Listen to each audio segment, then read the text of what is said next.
You're listening to What Do Scientists Do? A show where I talk to a different guest each episode, and they teach us all about their favorite science topic. Along with each episode, we will also be posting activities that you can do at home. You can find those at bit.ly/What Do Scientists Do, or at ScientistsDoPod on Twitter and Instagram. My name is Jessica, and today I get to talk to Catalina, who teaches us all about plankton. What are the different types of plankton? Why are they so important? Let's find out. So hello everybody and welcome to What Do Scientists Do? It's a podcast where I talk to a different guest each week and they teach us all about their favorite science topic. Today I'm joined by our special guest. Would you like to introduce yourself? Give us your name and your pronouns. Hey, thanks so much for having me. My name's Catalina. I go by they, them. And yeah. So what kind of scientist are you, Catalina? So I'm a biological oceanographer. What's that? So biological oceanographers study life in the ocean and are especially interested in how organisms impact the entire ocean. Me specifically, I work with phytoplankton. So what are phytoplankton exactly? So if we take a look at the word phytoplankton, it actually has two components to it, which are Greek. And so phyto means plants, and plankton means drifter or floating organism. And so this plankton are basically any type of organism that don't really have control of how they move around in the water. So they're kind of at the mercy of currents and waves, and that's the reality of their lives. And so the plant component is interesting because, we look around our world and we see green, and that's because plants have a pigment called chlorophyll, which they use to make energy from sunlight. And just like plants, these guys, phytoplankton, they make energy from sunlight in the water. Cool. So you mentioned that they just kind of drift around. So unlike a fish that could maybe decide to swim somewhere, maybe to swim up a river or to swim somewhere to migrate, plankton can't do that, right? Exactly. They can't move around. They can't choose where to go like a fish would. And so that means that they're kind of at the mercy of the currents and also their current situation. They have to deal with the light that they're currently experiencing. They have to deal with if there is food for them around them in their current condition. And so that's pretty interesting. And why are phytoplankton important? Phytoplankton make up the base of the food chain, and that's really important because they are the organisms that make energy from sunlight, and they were also the first organisms on Earth to make oxygen.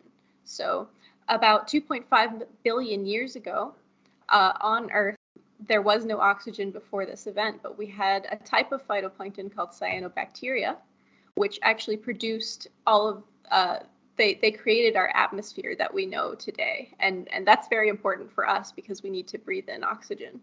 But their role at the base of the food chain is important because, for example, we can have other plankton, which are animals called copepods, which eat phytoplankton, and then fish can eat copepods and sharks can eat fish. So that whole structure depends on phytoplankton in order to exist. Yeah, so in some ways it's the little things that matter, right? It's the hundreds and thousands and millions of teeny tiny phytoplankton that matter because without them we wouldn't have everything that has to eat them and eat the things that eat them and so on and so forth. Can we see phytoplankton with our eyes or is it something that you need a microscope for? It would be pretty difficult to see most phytoplankton with your eyes. And the phytoplankton that I study are particularly really small. They're about 10 microns long, which is pretty tiny. And so, yeah, we do use a microscope to look at them and see what they're up to. So I guess my next question is, what are they up to? What are you studying about them? That's an excellent question. So me particularly, I'm really interested in what phytoplankton need to survive. The field that I work in especially relies on the concept of stoichiometry. So what's stoichiometry? Stoichiometry is the study of the quantity of the molecules that things are made of. I'll give you a little example here. If you've ever taken a vitamin, right, you might have been given a vitamin and your guardian might have said, here, you can have 1 or 2 of these vitamins. And it would be pretty weird if you ate vitamins all day. If you compare how many vitamins you're supposed to eat to the amount of other stuff that you eat throughout the day, it's going to be a small portion of that. And so we're really interested in how the nutrients that phytoplankton need in very small concentrations affect how they grow. And those are called micronutrients. You are studying like plankton vitamins, basically, as opposed to studying like plankton potatoes, the stuff that they eat mostly, which I guess for them would be the sunlight, because that's where they get most of their energy. You're studying the tiny bits of things that they still need from the water around them in order to survive. Exactly. And you can imagine that it would be kind of hard to find a vitamin or something like it floating around in the water because there aren't very much of them. So we use these instruments called mass spectrometers to detect those vitamins in the water and also detect them in phytoplankton cells themselves. So what do the mass spectrometers look for? So a mass spectrometer measures mass and charge of molecules. So a mass is how much something weighs, and the charge is what kind of polarity it has. And so knowing that information about a molecule lets us go out into the field or in our samples and identify them. Oh, so you kind of get like, you know what kind of charge, like a positive or negative charge, kind of like electricity, that you'd expect to see on the molecule, and you know how much it should weigh. And so you set the instrument to look for that specific thing, and then it can find that for you, which is pretty cool. So we've talked a lot about plankton. Do you have just a coolest science thing that you've ever done?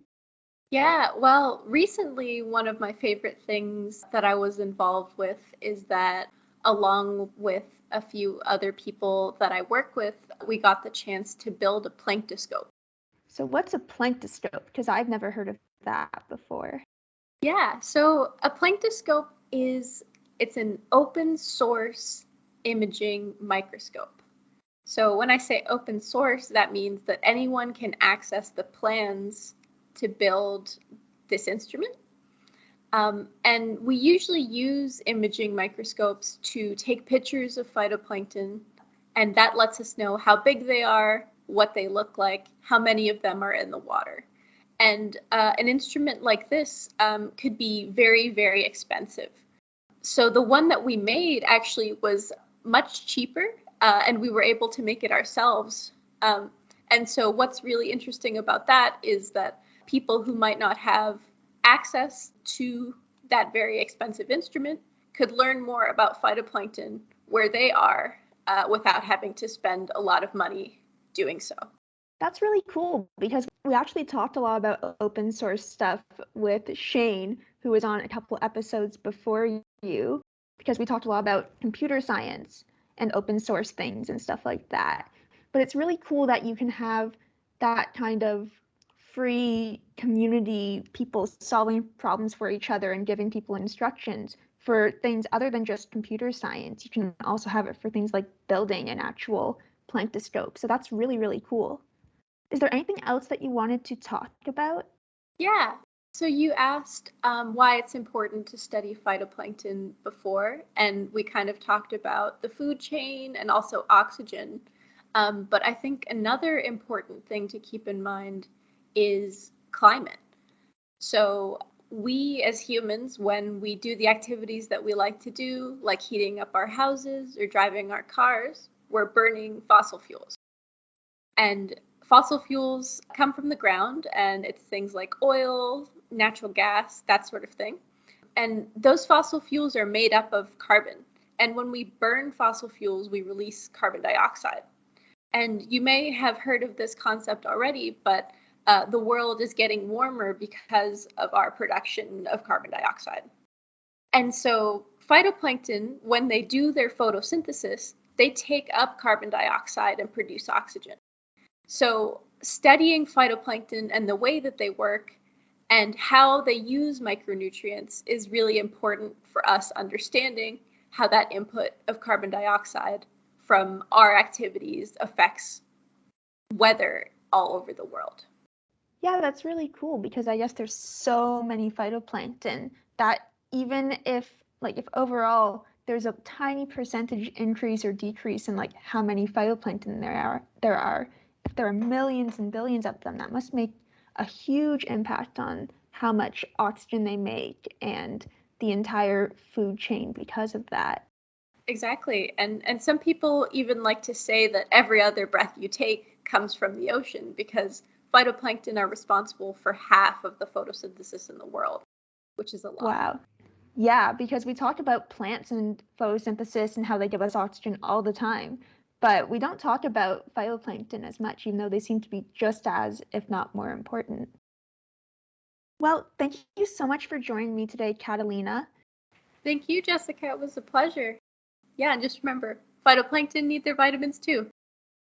And as always, a big thank you to everybody listening. For more science fun, you can check out our past episodes at bit.ly/whatdoscientistsdo, or you can find us on Twitter or Instagram at ScientistDoPod. That's also where we'll be announcing our guests for each episode. So if you have a question about anything, from microwaves to megalodons, you can tag us on Twitter or send us an email at whatdoscientistsdo@superstaff.ca. Thank you so much for listening, and I'll see you next episode. Bye for now!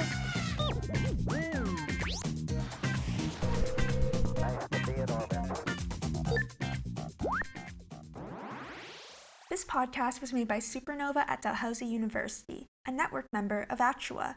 For more information on our summer camps, workshops, and more, check out supernova.dal.ca.